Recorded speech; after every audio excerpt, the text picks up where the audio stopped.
religiosidade do mundo, é Moisés que pegou isso aqui, que existia de uma forma abusiva, e condensou na crença de um Deus único, e que o Espiritismo considera a parte de Moisés importante, que foi o que ele recebeu mediunicamente, que foi o Decálogo, ou seja, os 10 mandamentos, que posteriormente seriam diminuídos. Então, nesse tempo aqui surge, pela sua obra, se conhece o autor, que é Moisés. Ainda na antiguidade, já mais para frente, o que aparece? Aparece a evolução do pensamento humano numa cultura muito refinada, que foi a cultura grega. Obviamente que se a gente ler A Caminho da Luz, é A Caminho da Luz? O livro de Emmanuel, vocês vão perceber que isso aqui da Grécia nada mais foi que herança do Egito. Porque o Egito possuía os grandes mistérios que a Grécia nunca soube incorporar. Porque muitos desses mistérios, principalmente os mistérios da comunicação com a espiritualidade, morreu com a cultura. Quando a cultura desapareceu, ela não foi difundida. Então, o que a Grécia herdou foi a evolução do pensamento material, da filosofia, da beleza, do respeito às tradições, do ser uma pessoa moral, da felicidade através dos preceitos morais. Então, dentro dessa evolução do pensamento, uma figura se destaca. Sabe-se que teve várias. Se a gente for estudar profundamente a história, ela tem vários, mas um se destaca e é mencionado até hoje, inclusive no Evangelho, no início do nosso Evangelho segundo o Espiritismo. Quem sabe o que é? Quem sabe quem é esse ser aí? Sócrates. Muito bom. Então, Sócrates, né, que era uma pessoa que falava na vida eterna, falava na reencarnação, ele pregava nas praças.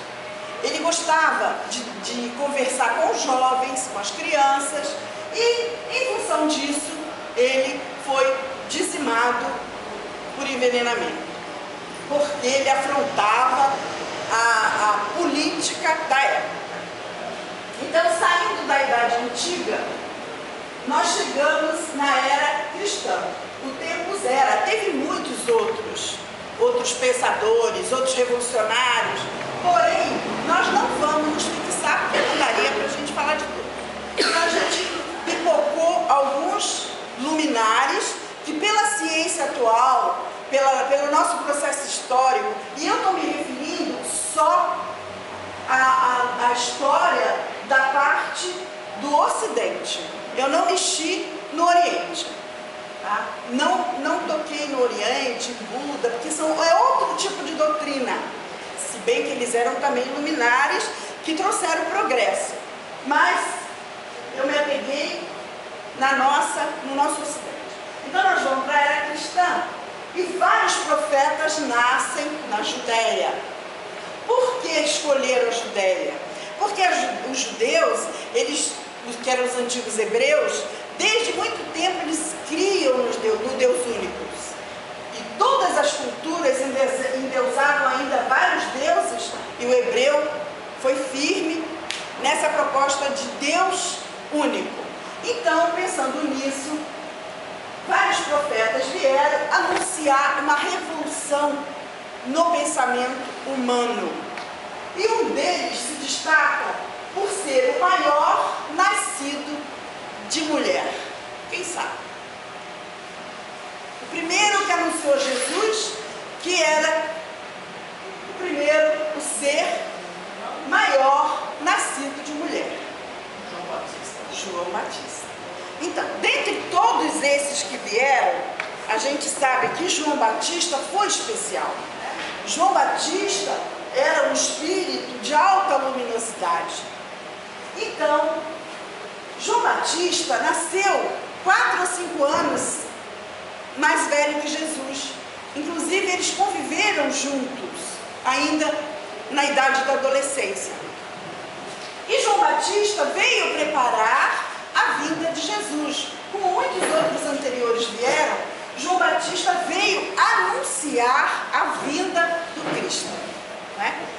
E por ele ser altamente moral e por ele condenar a devassidão da época, ele foi decapitado. Todo mundo conhece a história de João Batista. Depois de João Batista surge o Ser Supremo, que trouxe a lei de amor, um Deus que é Pai, um Deus que não castiga nem premia, um ser que, com a sua suavidade, com a sua transparência, com a sua leveza, com a sua grandiosidade, passou pelo mundo quase sem pisar nesse chão, como se flutuasse no mundo, mas sofreu toda a aspereza do mundo cruel, que é o nosso mundo, um mundo extremamente inferior. Então, esse ser divino que modificou a história, inclusive, não só ocidental, como a própria história dos povos amarelos, Jesus influenciou profundamente toda a humanidade, toda. Ele mudou a face da terra. Por quê? Porque Jesus, ele não veio para curar, como diz alguns autores, 100 doentes, que é mais ou menos quantos eles estimam que o Cristo curou. Não, ele curava para trazer o povo para ele, para ouvir as suas recomendações. Porque ele queria muito que o povo entendesse a mensagem dele e mudasse, e se dispusesse a aceitar o seu irmão, que acabasse a escravatura, que acabasse os desmandos absurdos da época. Porém, dizer que o Cristo não conseguiu isso é mentir, porque tanto que a história leiga não é a história religiosa, a história leiga considera o Cristo realmente a maior figura que passou pela Terra. Existe um livro que chama História das Religiões, não é religioso, é uma pesquisa de Harvard com outras pessoas de outras nações, que fala que Jesus foi tão fundamental que nenhum príncipe, nenhum rei, nenhum general dos que passaram, nenhum desses teve a marca na terra tão profunda que nem o Cristo. E ele simplesmente passou que nem um vento. Ele não fez nada que chamasse atenção, ele não criou nenhum corpo de exército, ele veio com o poder, que é o poder do amor. E esse poder é realmente o que muda as pessoas, porque os outros assustam, dizima, mata, acaba, e os outros fazem tudo, aparece na mídia, não sei o quê, mas não deixa rastro, não serve para nada. E o Cristo trouxe uma lei que era realmente para modificar o planeta, porque Deus já tinha mandado vários avisos, anunciado várias coisas, e a pessoa, ninguém estava interessado. Então, veio Jesus e trouxe toda essa parte da verdade divina. Ainda dentro da era cristã, quem vem quando Jesus já tinha passado pelo seu tormento, quem chega e assume toda a carga da grandeza da sua doutrina e leva isso para o mundo inteiro através de cartas e epístolas. Quem é? Quem é o autor dessa grande obra, dessa obra fantástica? Quem é? Paulo de Tarso. Paulo de Tarso, também da Pleiade do Cristo, como diz também alguns autores, foi o vaso escolhido. Por que Paulo de Tarso é o vaso escolhido? Porque Paulo de Tarso tinha o dom da mediunidade tão aguçado, ele penetrava a espiritualidade com tanta facilidade, que o Cristo, embora ele fosse um general, que ele acreditava naquela religião antiga e dura dos hebreus, né? Quando Cristo surgiu para ele, ali naquele momento, ele abraçou essa ideia a doutrina inteira e dali para cá ele foi outra criatura. Ele carregou esse fardo até o final. E é graças a Paulo de Tarso que o mundo fútil, o mundo rico, abraçou o cristianismo. Obviamente que a gente sabe que foi uma coisa política, uma coisa que não foi por amor, nem com o objetivo de mudar a humanidade. Mas nem sempre os objetivos precisam ser aqueles verdadeiros que o Pai quer alcançar. Bom, passando a era cristã, nós vamos ver um retrocesso na história. Pelos historiadores, não estou falando de religião, estou falando dos historiadores. A Idade Média, que é considerado um período negro da história. Nessa época, a grandeza do Pai também não desampara nenhum dos seus filhos.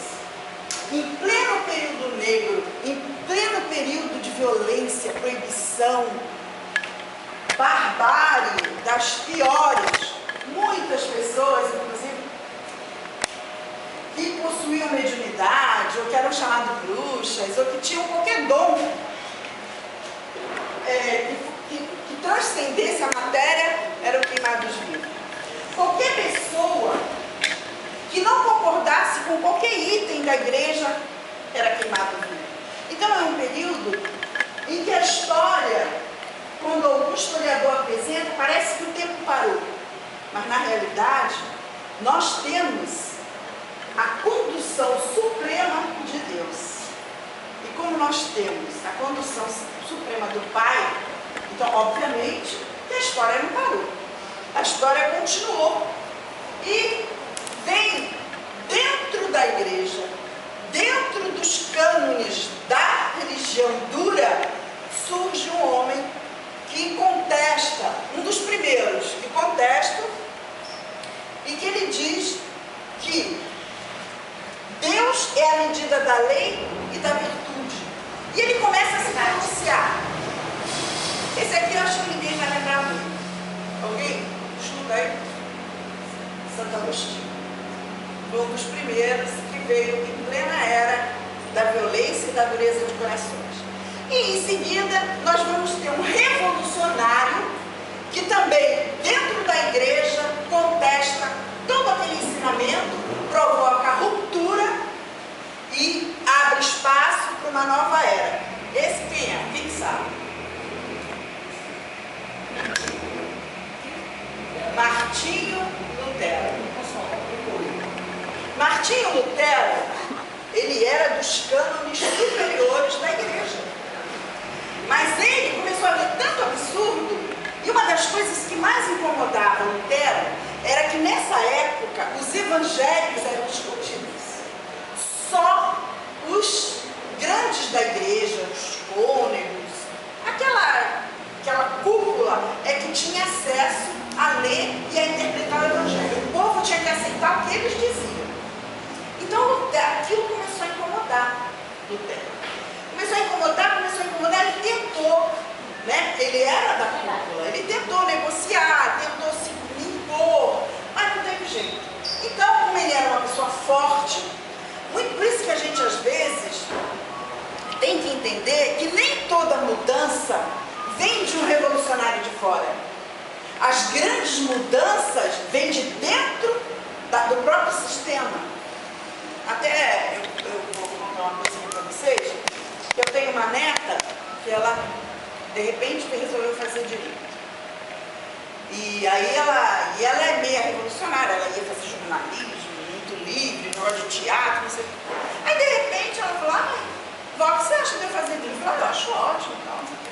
Então, ela foi falar isso no curso dela, e os professores caíram matando, imagina, você vai fazer direito, que direito tradicional, não sei o quê, nunca você vai mudar nada, mas é engano. Quando ela me ligou, eu falei, Carol, presta atenção, é de dentro do sistema que a gente consegue mudar o sistema. Porque já existe um axioma muito interessante que diz assim, se você não pode com eles, junte-se a eles. Isso é um axioma muito verdadeiro. Então, realmente, Lutero, ele de dentro da igreja rachou a igreja e criou o ramo protestante, que permitia que os adeptos lessem tranquilamente o Evangelho e interpretassem. Afinal, como ele dizia, o povo tem direito às Escrituras Sagradas porque Jesus veio para o povo, não veio para a cúpula. Então, aí a igreja da Idade Média começa a despencar. Ela racha, depois surgem vários outros e por aí vai se abrindo espaço dentro da história. Depois a gente pula, aqui a gente já está subindo, né? Aqui no Cristo zerou, aqui a gente já está subindo. E rápidas pinceladas que não dá para fazer cronologicamente certinho. De 1600 a 1900 nós vamos ter a era científica.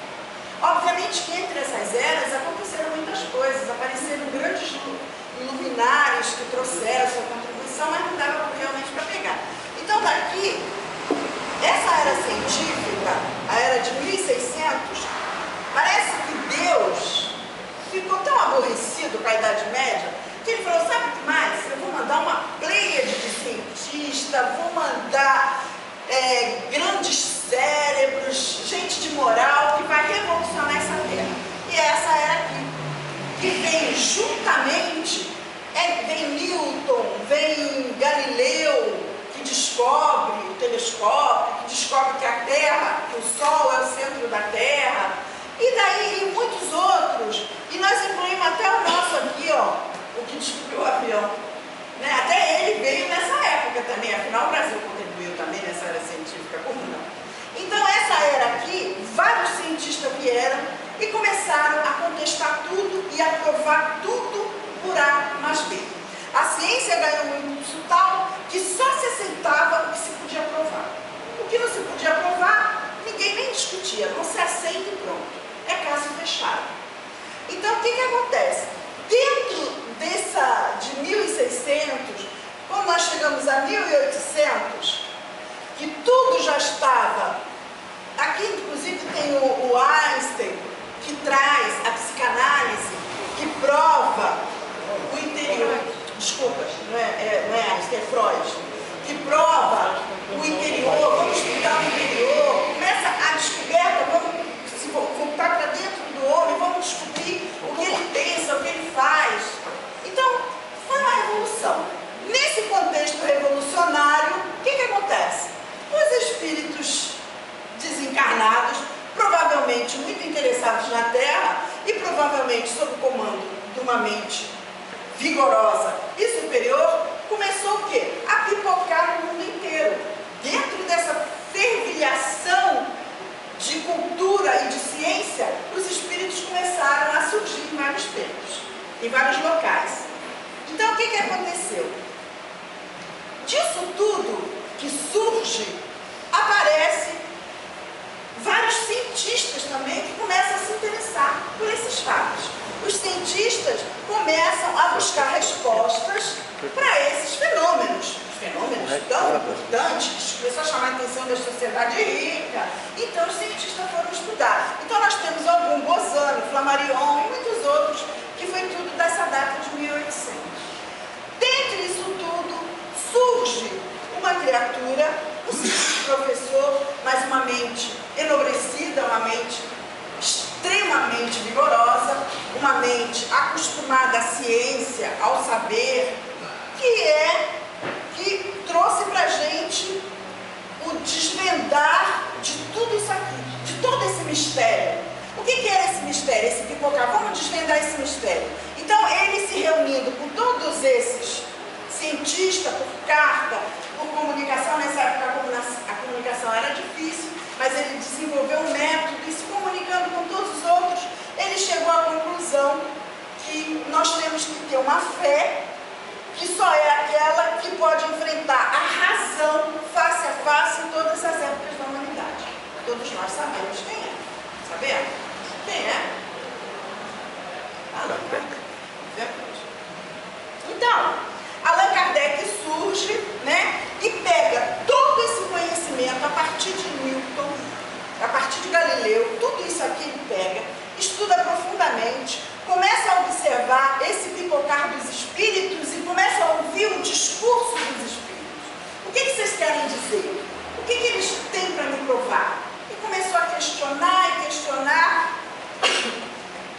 isso aí, ele sentou, pegou 10 anos da sua vida e sentou em frente àquele mundo de papelada, aquele jogo de interesses, de notícias, de tudo que acontecia, e aí ele codificou um corpo de doutrina.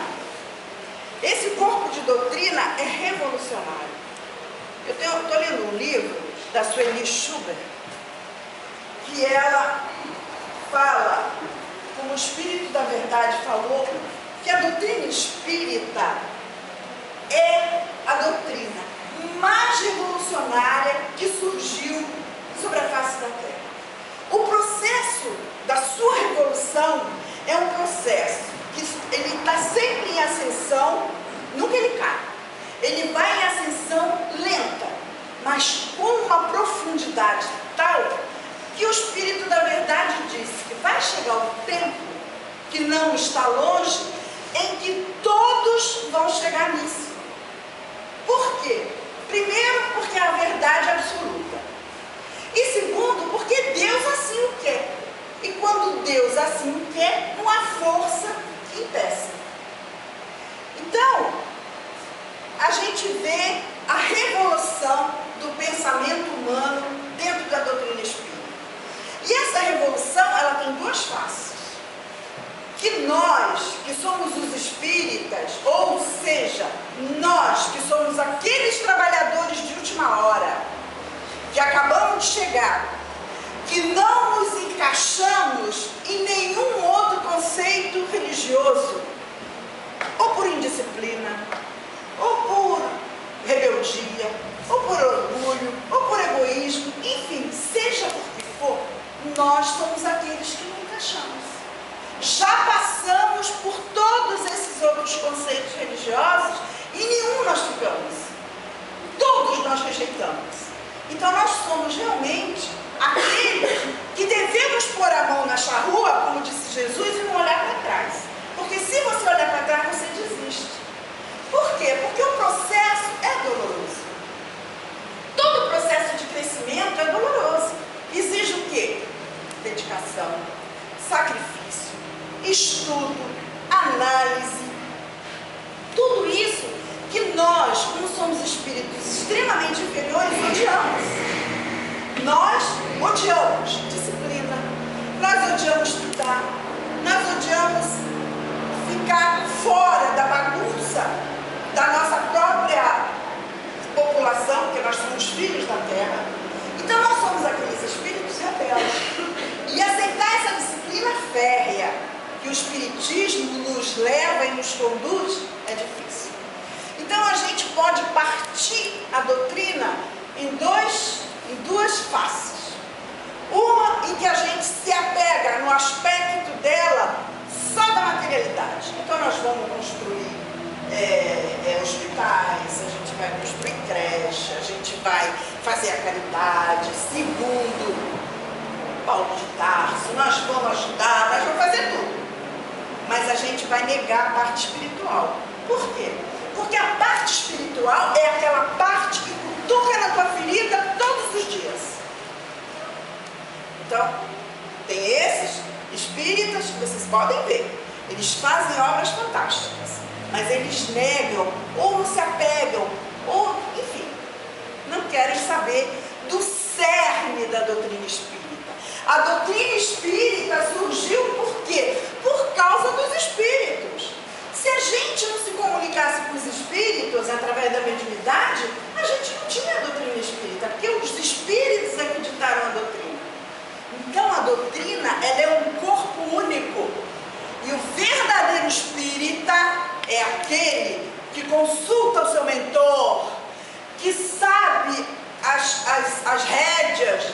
Porque quando, também nesse livro da Sueli, quando você tem uma casa espírita, esse é um projeto anterior, que todos nós nos filiamos antes de renascer, e quando a gente chega aqui, vem para desenvolver. Nós assumimos sérios compromissos com essa casa.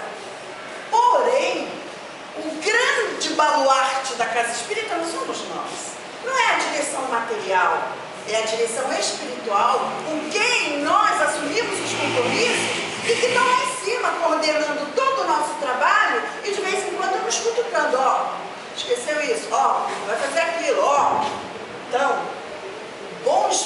espírita. O verdadeiro espírita é aquele que, apesar de fazer todo esse trabalho material, que é importante, mas que Deus sabe fazer melhor que nós, muito melhor, temos a obrigação e o compromisso de socorrer a espiritualidade.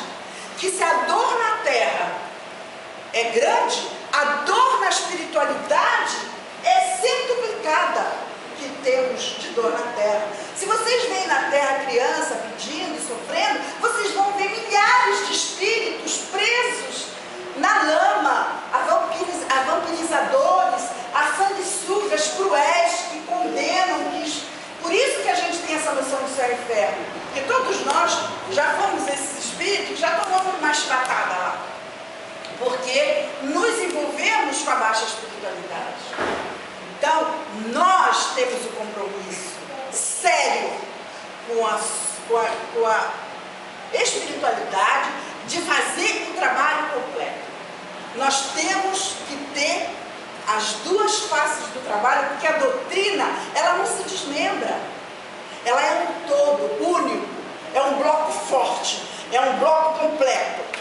E quando nós assumimos como espíritos de última hora, por isso que o Cristo dizia, se põe a mão na charrua, olha para trás, a gente assumiu todo esse compromisso, porque nós quisemos assumir, porque nós nos filiamos a isso.